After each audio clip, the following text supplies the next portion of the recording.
2-3 মাস আগে মা অন্নপূর্ণার পুজোর এই পবিত্র মুহূর্তগুলি আমি ক্যামেরাবন্দি করেছিলাম, কিন্তু সময়ের অভাবে তোমাদের সাথে ভাগ করে নেওয়া হয়নি। কিন্তু আজ হলো একটি পবিত্র দিন, যা হলো ফলহরিণী অমাবস্যার কালী পুজোর দিন, তা তোমাদের সাথে শেয়ার করে নিচ্ছি।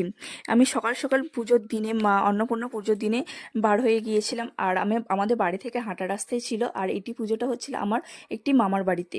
সেখানে প্রথম বছর মা অন্নপূর্ণার পুজো অনুষ্ঠিত হয়েছিল, এবং এই পুজোতে আমিও প্রথমবার পুষ্পাঞ্জলি দিলাম এবং নিজের চোখে দেখলাম। তা তোমাদের সাথে আমি সেই ভিডিওটাই শেয়ার করছি আজকের এই ফলহারিণী অমাবস্যার দিনে। এবং মায়ের কাছে একটি প্রার্থনা, মা যেন সবার জীবন থেকে অন্ন ও বস্ত্রের অভাব দূর করুক এবং সবার জীবনে সুখ ও সমৃদ্ধিতে ভরিয়ে তুলুক। আশা করি ভিডিওটা তোমাদের খুব ভালো লাগবে। মা অন্নপূর্ণার পুজোর ভিডিওটা সম্পূর্ণটা কিছুটা কিছুটা অংশ তোমাদের সাথে আমি শেয়ার করছি, দেখো নিশ্চয়ই ভালো লাগবে। কিন্তু ভিডিওটা অনেক বড় হয়ে যাবে, তাই জন্য আমি সব ভিডিওটা একসাথে দিলাম না। এটা হচ্ছে যে অষ্টমীর দিনের পুজোর ভিডিও। ঠিক আছে, অষ্টমীর দিনে তো আমি সকাল সকাল স্নান সেরে বাড়ি থেকে বার হয়ে আসলাম। এসে এখানে পদ্ম ফুল ফোটানো হচ্ছিল 108টা। বাড়ির আমরা সকলে মিলে পদ্ম ফুল ফোটাচ্ছিলাম। এখানে মানে যে আমাদের রাঁধুনি ঠাকুর ছিল, উনি মায়ের ভোগের জন্য সমস্ত ভাজাভুজি এবং যা যা মায়ের ভোগের জন্য লাগে সেই সমস্ত ভোগ তৈরি করছিলেন, সেগুলো একটু নিয়ে নিলাম। আর এখানে আমরা সবাই খুব আনন্দ করে মার পুজোর কাজে হাত লাগিয়েছিলাম।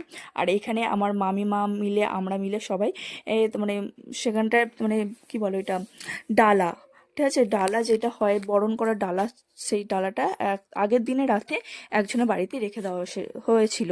সেই ডালাগুলোই আমরা নিয়ে আসতে যাচ্ছিলাম। আমি এই লাল পাড় সাদা শাড়ি পরে শঙ্খ বাজিয়ে বাজিয়ে যাচ্ছি, ঠিক আছে, মামিমাদের পেছনে পেছনে। আর চলে আসলাম সেই বাড়িতে।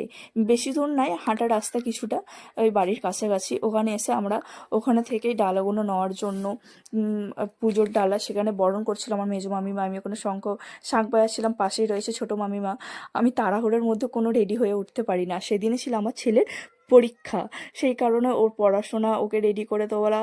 আর মামিমা যেহেতু বলেছে, দিদা ফোন করে বললো যে আমাকে রেডি হতে হবে, তা আমি এই সুযোগটাও হাতছাড়া করতে চাইনি। যে আমি এই স্মৃতিগুলো তুলে রাখতে চেয়েছিলাম, এই আনন্দ উপভোগ করতে চেয়েছিলাম, এই সময়টা কাটাতে চেয়েছিলাম এবং মায়ের পুজোতে হাত দিতে চেয়েছিলাম। সেই কারণেও রেডি না হতে পেরেও কিন্তু আমি পুজোতে আমি থাকতে চেয়েছিলাম। যাই হোক, আর প্রচণ্ড গরম ছিল সেই দিনটা ছিল মার্চ মাস, 26 তারিখ ছিল, ঠিক আছে। এখানে পুজোর সমস্ত কিছু হয়েছে। আর এখানে হচ্ছে যে বাড়ির বড় বউ কি মেজো বউ বা ছোটো বউ যে একজন বরণ করবে, আর সেখানে সবাই ধরে থাকবে, ওনাদের গা ছুঁয়ে থাকবে। এইভাবে পুজোটা অনুষ্ঠিত হয়েছিল। আর পুজোর দিনটা খুব সুন্দরভাবে আনন্দ করে আমরা কাটিয়েছি। আর মায়ের অন্নপূর্ণা পুজোর দিনে মায়ের এই পুজোটা সামনে থেকে দেখেও খুব ভালো লাগছে। আর এখানে আমার ছেলে রেডি করে নিয়ে চলে এসেছিলাম একেবারে, ওকে স্কুল ড্রেস পরে, মানে